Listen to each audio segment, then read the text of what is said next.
Zach. How's it going? Dude, what the fuck is going on, man? We just got done blasting The Haunted North, Savage Ghost. Dude, that shit is so fucking heavy, man. I fucking love it, man. Me too. Yeah. Fuck yeah, man. Hell yeah. What the fuck, man? What? Go ahead.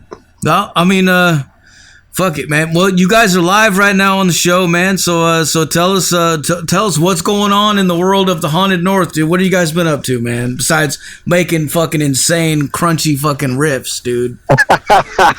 Yeah, that was awesome. I know a lot of you guys out there know Black Label's been on tour now for I toured a couple months at least, and what was so cool, it was kind of like a reunion, you know.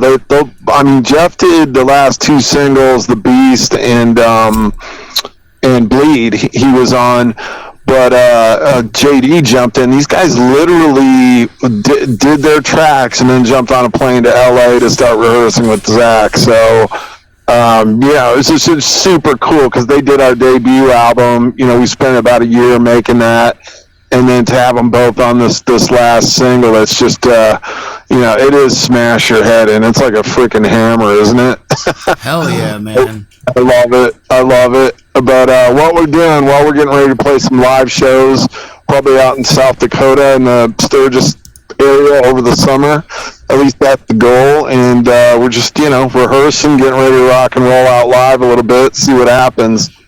Hell yeah, man. Hell yeah. Well, yeah, dude, a huge fan of fucking Black Label Society, man. Have been for a long time, man.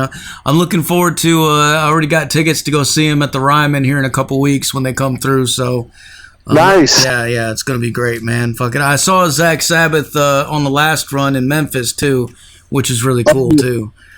You know what's so weird about that? I think Sean was down there for that. Like, our it's just me on the phone today, but Sean's like my partner in crime, and he's all the way up there in Saskatoon. Like, I always say he's up there in the Arctic Circle. In the winter, it is the Arctic Circle, but yeah. I think he was at the same show you were at, and him and Zach are pretty tight, and that's kind of how all this came to be. I used to be the lead singer of Damien way back in the day, and signed to Select Electra, and I was out of it. Honestly, man, I was kind of done with all of it, and then we did a tribute song for Layne Staley. Sean wrote the music for it. I actually met him at a Black Label VIP event, and you know, he said, "I've got music for this," and I was just kind of like, it's like a one-off, and he called me on the phone and said, "Hey, man, JD's interested in playing this." That's Body and Soul, by the way. Like, on the YouTube video, JD's actually playing piano, and then on the first version on the Monster album, he's playing bass. So there's two versions of it. But yeah, and then I was done. It's just a one-off single, and Sean said, "Hey, man, you want to do a record?" I'm like, "Not really." And he goes, "What if I could get Jeff and JD to play drums and bass on it?" I said, "Well, then I'd have to fucking reconsider, man." So that's awesome. Yeah, it was cool. If you see him, tell him I said hi. So, yeah. I was. Well, that's cool, man. I was gonna ask you, how did this whole thing, like, how did you guys get hooked up, and how did that all happen? But well, you know, the Haunted North story is so bizarre, dude. Like, it started in Washington. I mean, we like, as Sean was Sean and Zach are both into like bodybuilding and stuff, so they met at a gym in Canada, and then just started up a friendship. On my end, I was living on Whidbey Island out there by Seattle, and I just seen a Layne Staley, like, they do these tribute shows for him every year at either like the Crocodile, or they'll do these shows where they pay tribute to Layne Staley, and his mom's usually there. I think she's almost always at every one. Well, unbeknownst to me, she lived on Whidbey Island too, and one day I was coming back on the island, and, you know, we just moved there, so I wasn't really like familiar with lines that were like, you know, half a mile to 3/4 of a mile long, and I thought, okay, there's construction, that can't be the ferry line. And so I just cut in. I cut in. All of a sudden, I see this woman getting out of her car behind me, and she comes up, just banging on my window. I roll down the window. She's like, I got a good mind to call the cops on you right now. It's a $300 fine. And, I'm like, I don't know what I'm doing. And she's like, yeah, well, there's a lot of people pissed off behind you. And I thought, when I get up to the booth, I'm going to let her go ahead of me, get her tickets, just because sometimes you can get cut off from getting on the boat. And I saw her bumper stickers, man. I'm like, oh, my God. That's fucking Nancy McCallum, man. I'd just seen her on that rehab. There was like a rehab show with like Mike Starr and her, and I knew that was her. And so we get on the boat, and I'm trying to get her to roll her window down, and she's ignoring me. And so she rolls it. I'm like, man, she's like, are you still feeling guilty about cutting me off in the line? And I said, I am so sorry, but aren't you Layne Staley? And she's like, yeah. And then lo and behold, we ended up like really almost being neighbors. She lived like less than a mile from me, and we ended up becoming really good friends. So she had all these songs that all these artists had written for, including, I think it was either one of Zach's solo albums or a BLS song that's really but it's written for Layne. And she goes, what I don't have is your voice, because she had heard some of my stuff back in the day. And I said, well, she goes, I'd love to hear something. So on a rare occasion, I wrote the lyrics first, which almost never happens. I almost always have the music first, but I wrote the lyrics, had no music, saw Judas Priest and Black Label Society at WAMU in Seattle. Hell yeah. And I had already met those guys because I'm an author too. I wrote some pretty sick books. If you ever get a chance, check out The Coven of Kelsus. And that's my tie to Black Label. Is I wrote about Suicide Messiah in the first book, and their manager contacted my publicist, and I ended up meeting them. And there's a photograph of me somewhere in the Haunted North thing on Facebook. It's the last known photo. I've challenged everybody. It's been years, man. It's the last photo of Zach with a beer. It's me and him drinking a Beck's together. And then the next day he almost died, and that was his last drink, man. Well, I don't know I doubt that was his last drink, but it's the last photograph of him with a drink, because I know the next day he was in Eugene. He was in Eugene ER for almost a week, man. He almost died, and they said, yeah, you can, it's an old story, man. Like, his doctor told him, you keep drinking, you're a dead man. Yep. So I'm kind of proud of that photo. It's super cool. I'll send it to you later. But yeah, it is the last photo I think ever taken of him with a beer. Oh yeah. I remember seeing him live. Back in the early days, man, on the first few tours, man, and it was pretty wild back then. All the fucking they'd have like a whole fucking line of beers on the fucking amps. Dude, and shit. he brought me on the tour bus. This is the first time I met the guy, and he's like, "You want a beer?" And I'm like, "Sure." Opens the refrigerator, dude. I kid you not. The whole fucking refrigerator was stacked with horizontal bottles of Beck's. There was probably like 150 bottles of Beck's in there. That was it. The whole refrigerator. And, long story short, man, so I met him a couple times, and then at WAMU, we're at the VIP thing, and that's where I met Sean, and, somehow we got on music, and he said he's guitarist, and I said, man, I've got this music I need for Layne's mother. She's wanting to put a compilation thing of all these songs. He's like, I got some music, and that's how the whole thing started, dude. It was just a really bizarre, like, combination of a lot of, we'll call it cosmic. It wasn't coincidental. It was definitely, all that shit had to happen for us to meet, and then from there it just took off, man. Serendipity, man. It really was, man. Yeah, and that's really cool that you mentioned all the Layne Staley connections and everything like that too, because I was already thinking about that when I was listening to it. I was feeling some Alice in Chains vibes in there too, man. Yeah. I mean, I came from European metal back in the 80s. That's where we were more out of Ohio, and we gravitated to like Schenker and Priest and all the old 70s and 80s metal bands from Europe. So you know, when everybody got crushed, you know, right around 89, 90, you know, the early 90s when grunge just wiped everything out, I had to like reassess everything. And from my perspective, and if I don't have anything good to say, I don't say it. But I will say this, man, you know, the two bands that really grab you by the nuts undeniably are Soundgarden and Alice in Chains. I could listen to both of those bands all the time, man. And like, you know, and then I ended up moving there, which was ironic, you know, years later. But I got big ties out in the Northwest. My brother still lives up north of Vancouver. Yeah, I remember when all that happened, and I was listening to that shit like in the mix with all my other stuff, like 1 minute I'd be listening to Slayer or Pantera or something, or next minute I'd be listening to Alice in Chains or fucking Soundgarden, man, Bad Motorfinger, man. Like those records, they fit right in. Like at the time, I don't really, looking back, like back then at the time, I don't really feel like we were like looking at it like, oh my gosh, like this is, I don't know. It didn't seem that different. It felt like just sort of like something new and just add it to the mix. You know what I mean? But it's crazy. Like, you looking back now, of course, especially the hair bands, they took it the worst, man. Fucking definitely. Well, I think that's kind of what triggered everything. Was there just needed to be a little reset, and the unfortunate thing is everybody went down, man. But I mean, even like, I was asked recently, I don't know if I should say this or not. I'm going to go ahead and say it anyway.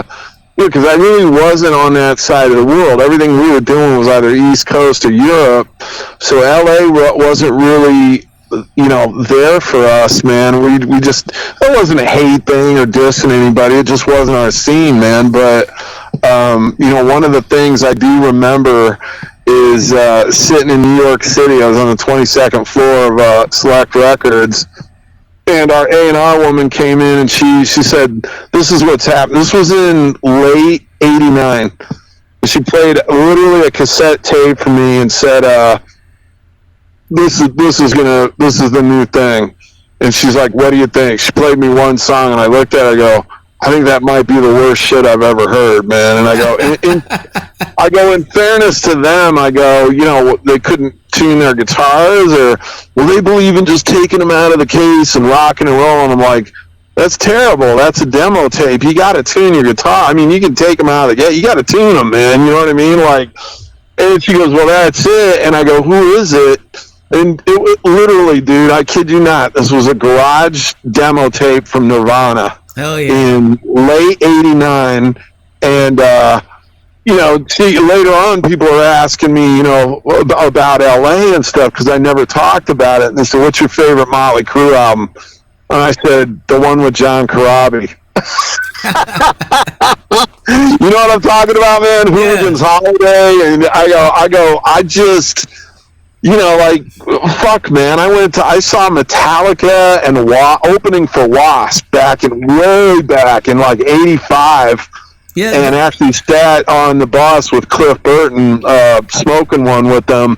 Hell yeah. And he said, "You're not here for Wasp, you're not here for Metallica." I said, I'm actually here for Armored Saint. I'm blown away by you guys are fucking amazing. And, Wasp was hot back at the time, and I said, "But I'm here because I'm a huge fan of John Bush, singer that sang for Armored Saint and then later on for Anthrax." And it's like, man, fucking, if they had started with John Bush, Anthrax's destiny would have been a lot different, man. Yeah. And, I just, like if I'm saying shit about John Corabi and John Bush, where my head's at with vocalists, man. You know what I mean? Like, just mean as fuck, gravelly. They got that, like, super ultimate rock voice, man. I love Hooligan's Holiday, and, I just think that record's flawless, man. It's heavy as fuck, and it's very underrated.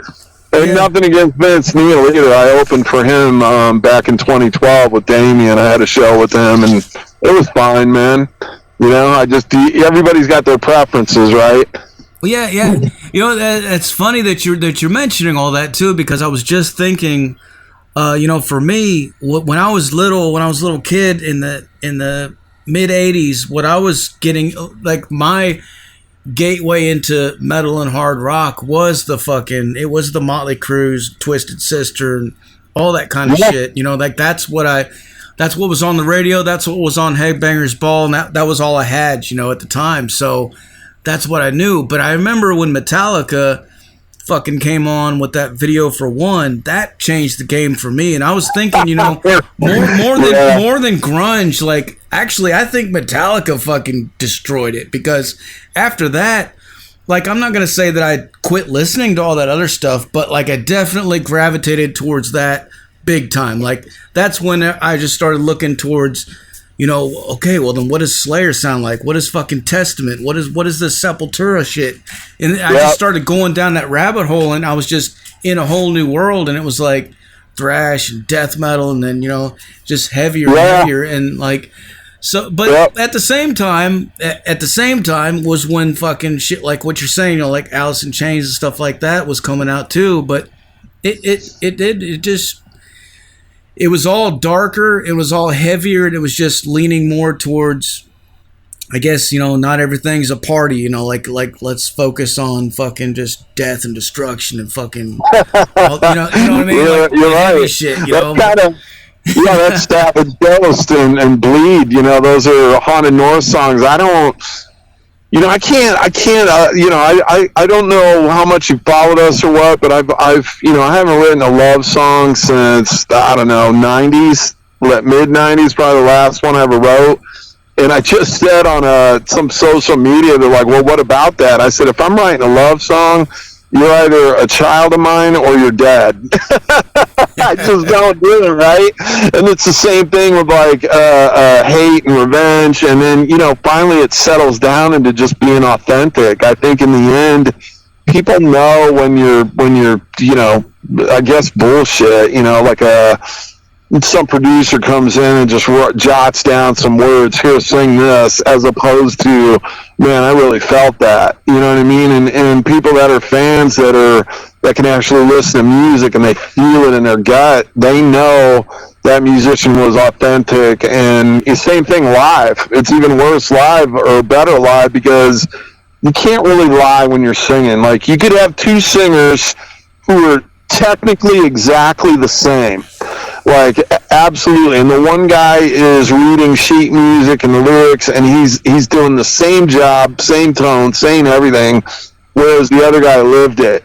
And he's singing technically the same, and I guarantee you a good listener is going to figure out which guy lived through it. You know what I'm saying? Yeah. Hell yeah, man. Hell yeah. Well, so tell us about. Well, I gotta ask you, man, for the gearheads out there, myself included, man, we fucking love talking about that kind of shit, dude. What kind of stuff are you guys using to get these fucking tones, man? Because that shit is crushingly heavy, dude. Like, what kind of amps are you guys playing? Wild guitars? Well, fuck, man. Zach Wild showed up in Saskatoon and just handed Sean a guitar, so I am absolutely not the right guy to talk to. I can tell you that I use top line Shure microphones, like, you know, 58 Bravos, and a step above that, you know, phantom powered mics from Shure. I can't remember the model. I think it's 186, but, and, you know, for monitors, I have self-amped, dude, you caught me off guard with the gear thing. You know, if you can get Sean back in a month or two, man, he will talk your head off, man. I know he has a very special setup to get his tones, and he has a multitude of guitars. He's got, like, his whole basement, there's got to be 24 guitars down there hanging on the wall. So Gibson, Les Paul style, I know he's got a bunch of Wild guitars. Friedman amps, that I can talk about simply because he plugged into one day and played it for me, and I was like, holy shit, dude, that's like the coolest tone I've ever heard in the world, man. So yeah, I guess they're not cheap amps, but basically a modded Marshall, super modded. Okay. But Yeah, like I said, I'm not the right guy, but I do know tones very well. I know what I like and what I don't like. If it sounds like shit, I'll dime it out instantly. But Jeff, I know how he did it. Like I know how Jeff did his drums, but I'm reluctant to say it on the phone because there was some tricks involved in it. But his playing ability, that's all him, man. He's I was amazing. a fan.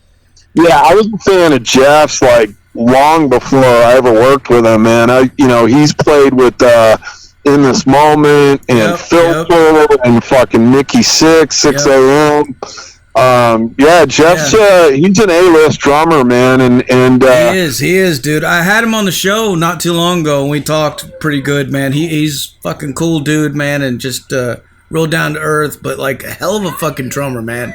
Totally underrated in my opinion. Like totally. And you know what's so cool about Jeff is like, when you hear him and see him and like you get to know him a little bit, you'd swear he was like a California surfer dude. You know what I mean? Yeah. But that dude's a true Long Island guy. He's definitely East Coast, New York, man. But I love Jeff. Shout out to both Jeff and JD, man. Like they made this song just crushing, man. Yeah, I'm friends with Jeff on Facebook, man. He's all the time posting. He's all the time. Look, it looks like all he ever does is go snowboarding, man. Like that motherfucker is just up and down the mountain, dude. All the time, man. Fucking badass, man. He's living it, man. He's doing the thing, man. He loves life. I know that, and that's the only way to be, man. Awesome. Yeah, it's uplifting. I like seeing that kind of shit in my feed, man. Versus the bullshit all the time, like it's cool seeing people just doing shit, man. Living for the moment, like sometimes you just gotta do that, man. Well, that's the only way really to live. I mean, it does, and I'm not trying to be morbid, man, but it goes by in the blink of an eye. So you want to make, and I kind of know a little bit about how this time thing works, because when we were kids and you're playing, it's like one day seemed like an eternity. And then when you get older and you got bills to pay and, you got shit to do, it's like, I got to do this, and then all of a sudden it's like, what the fuck happened to the day, the week, the month? What happened to the year? What happened to the years? And then all of a sudden it's like, man, I hope you did it right. My dad on his deathbed, I was 16 years old when my father died, and Protestant background and all this, and he told me, man, he said, look, the things you got to do, places you want to go to, things you want to see, dreams you want to run to, just do it. Do it now. Yeah, don't wait. Just do it now. And I took that to heart, man, and have lived like that pretty much. I had some breaks living that way, but in the end, man, I'm living it right now. I'm doing the same thing as I was doing back then, when I was a kid. Hell yeah, dude. Well, you mentioned the fucking wild guitars too, man. And I've got one sitting right behind me, man. I was just playing on it not too long ago before the show, man. Fucking amazing fucking guitars, man. Fucking sound amazing, dude. And I think you need to get Sean, if you're cool with it, man. I think somewhere down the road, get Sean on the show. I don't need to be on there again. And you might pop gear. Sean will talk and talk about freaking gear. He's your guy, man, and he is definitely a tech head with guitars and equipment. So we'll let him know, man. Absolutely, man. So tell us what's coming up next for you guys. What do you guys have coming down the pipeline, man? Well, like I said, we just did the Bleed video. That's not even 3 weeks old yet. So if you're on YouTube and you look up the Haunted North Bleed, even though Jeff played the drums on it, we got our guy Mike. He's actually our drummer that's in the video, but it's slamming, man. I was so happy with the way that turned out. And then a really strange lyric video was released today on YouTube too for Savage Ghosts. I won't even give that away. You just got to go on and see it. It's going to take you back, man. The footage on there is 34 years old, and it's a lyric video, but right now, our focus is to play live shows, so that's it. We're hyper focused on getting out and playing live this summer. Hell yeah, dude. Hell yeah. Well, where's the best place for people to go to find out more information about you guys, support you, and buy merch and stuff like that? Yeah, so right now we're building our merch back up. It's all gone, most of it, man. But where you can go on thehauntednorth.com. That's the website, and we're also on Facebook and Instagram, and obviously we got a YouTube channel too. So right now those are the social media places. Our website, thehauntednorth.com, and then just look up The Haunted North on YouTube, Facebook, and Instagram. You'll find us all over there. Hell yeah, dude. Well, dude, I'm super stoked, man. I can't wait to hear more about what you guys are doing, and I'm glad that you guys reached out to me to fucking help you promote this fucking single too, man. Because, like I said, man, I'm a fan, like already, dude. It's just that's awesome. Well, I appreciate you having me on the show, and like I said, next time we'll get Sean in there. If you got a lot of guitar tech heads out there, he's your guy, man. I'm like an idiot in that world. So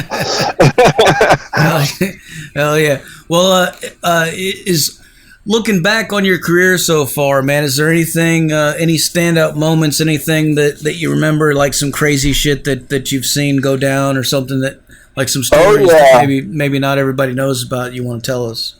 Sure, man. I mean, there are a lot. My sister's been bugging me for years to write a book, which I'm getting ready to do that. I will probably start that next year, and I'm not just saying that. I'm ready to tell it. But I'll tell you one story that because I just got this artifact back, like back in the day, and we're talking late 80s. I used to bring this sword out on stage, and this is when I was singing for Damien. You mentioned Headbangers Ball. I had a couple of videos rotating on there, but I used to go on stage with this sword, which I just got back like a few months ago after being MIA for 30 years, over 30 years. I just got it back, and it's not so funny. It is now, but are you familiar with L'Amour's, the big rock club in Queens, New York City? Or I know it's not around anymore. I've never been, but I've heard of it. Yeah, for sure. Okay, so what L'Amour's was like a Detroit's Harpo's, or just a very, very famous rock club in New York City, and we were headlining there on a Saturday night, but we were staying in Newark, New Jersey. And the night before, on Friday, we're like, what do you want to do? We're not going to go all the way to the Bronx, man. We got a gig tomorrow, and we're not going to go back and forth from New Jersey back to New York. So, well, who's playing there? And it was this band that no one had heard of before called Charlotte and the Harlots. Nice. And what it turned out to be was Iron Maiden in their street clothes, just jumping up at L'Amour's on a Friday night and jamming. Nice. And the place was sold out in like 10 minutes, and we were like kicking ourselves because we didn't go down there, right? But the next night we're there, and everybody's warming up. The dressing room was like in the basement of this place, and there was the John is next to the dressing room, so like the bathroom and shit's next to there. And I'm sitting here flipping this sword around, and you know how you are. You're a kid, you're stupid, and we had too much stuff going on, too amped up, too hyped up. Well, I did that move where you flip the sword around and thrust the blade behind you, like somebody's standing behind you and you're going to kill him, you know what I mean? Yeah. I did that to drywall. So on our side, it was like drywall. And it went right through, and all of a sudden, we're standing there, and you just hear the screaming on the other side of the wall, right? And I let the sword go. I didn't know what the fuck's going on. One thing you don't want to do is, like, if you really did do something to somebody, you don't want to rip it out, man, because if you don't know what's going on. So we went around the corner and looked, and it was a stall, like a shitter. Opened the thing, and there's this dude that was sitting in there trying to take a dump, and he was like a worker there, a crew guy or something, and the blade was about a foot in front of his face in a diagonal, like, slant. So imagine you're in there trying to take a dump, and all of a sudden this freaking sword comes through the wall and is like a foot away from your head, man. Like, and the guy's in there screaming. He's like, I just want to go, because, like, I'm like, yeah, I didn't use the sword that night. As a matter of fact, I didn't use it again. That was it. I was so fucking flipped out by that I never used it again after that, man. It's sitting on my dresser right now. I hadn't seen this thing in over 30 years, and acquired it at, old friend of mine passed away, and man, I had no idea, so there it was, man. It was given back to me. Well, I'm sure if he was having any problems pushing that shit out, man, fucking that probably helped him out right there, dude. That probably finished the deal. I never thought of that, man. I was scared out of my mind, dude, but that's actually kind of a funny way to end the story, right? Yeah, constipated, try this, man. Hell yeah. Well, it was spooky as fuck when it happened, but we went on and played a great show, and then I just didn't use it again, and it's an old story. There's a lot of those, dude. Some of them are pretty gruesome, man. Hell yeah, man. All right, well, I guess well, let me ask you, how did you guys come up with the name The Haunted North? Where did that come from? Is there a story behind that? Kind of. No, I mean, we thought it was a good name, but it was like we were both, at the time, he's way up there in Saskatoon, Saskatchewan, and, I was constantly up in northern BC all the time. We just thought, the Haunted North, we're north, and probably Sean's not as haunted as I am, man. I mean, I say that, and it's not necessarily negative. I think people have a negative connotation of, hey, dude's haunted, man. It's like, kind of. It's not so negative. It's just I've lived a pretty rich life, and lost a lot of people, so it just kind of wrapped up. It's not really. If you listen to all of our music, I mean, some of it can get pretty dark, but most of it's crushing, man. So that's kind of how the name came about, though. It's just my moody darkness sometimes, and the fact that we're all up north here, man. It just came out that way. Hell yeah, man. All right, dude. Well, I guess I'm about out of questions for you, man. Is there anything else you want to let the people know? Just keep supporting us. Like I said, our website, Facebook, Instagram, and YouTube, and that's where you're going to find out what's happening next. And anybody coming out to Sturgis Rally Week this year, we're probably going to be playing some shows here. So keep supporting us, man. We're getting the Bleed video's only been out 3 weeks, I think, and it just organically has grabbed about 6,000 people. So hell yeah, we're happy. You got to start it somewhere, man. It's like, and right now we're just happy to be playing and out putting stuff out that's crushing. That's my only rule. Make sure it's crushing people. Yeah. Well, you guys are definitely crushing it, man. Well, before I let you go, can I get you to make us a station tag real quick? Absolutely. Whenever you're ready, say something like, "This is the Haunted North, and you're listening to Metal Devastation motherfucking radio." Metal Devastation motherfucking radio. Hell yeah. All right. Anytime, just do it. Yeah. Hey everyone, this is Randy V from the Haunted North. You're listening to Metal fucking Devastation Radio. Fuck yeah. Hell yeah, man. All right, well, dude, thank you so much for taking the time to talk to us, man. I really appreciate it. And what I'm going to do now, I'm going to blast some more Haunted North for these motherfuckers so they go crazy, all right? Yeah, well, I can tell you some of my favorite tunes that are ass kicking. I'll give you my personal top 3. Medusa for sure. And I love Bleed. Let's see, Medusa, Bleed, and I'd say 21 grams, man. That's an ass kicker too. Fuck. I've got the Beast fucking set up next. No, the Beast is awesome. That's another great song, dude. I know there's about 27 in our catalog, but the Beast is good. You can't go wrong there. Medusa's my personal favorite, and then probably 21 grams. You can't go wrong with any of that stuff. And Rise, man. I mean, that's all ass kicking music. Hell yeah, dude. Hell yeah. Well, for all the people out there listening, man, you guys heard it here, man. Fucking go dig in, fucking check them out, and support these motherfuckers, man.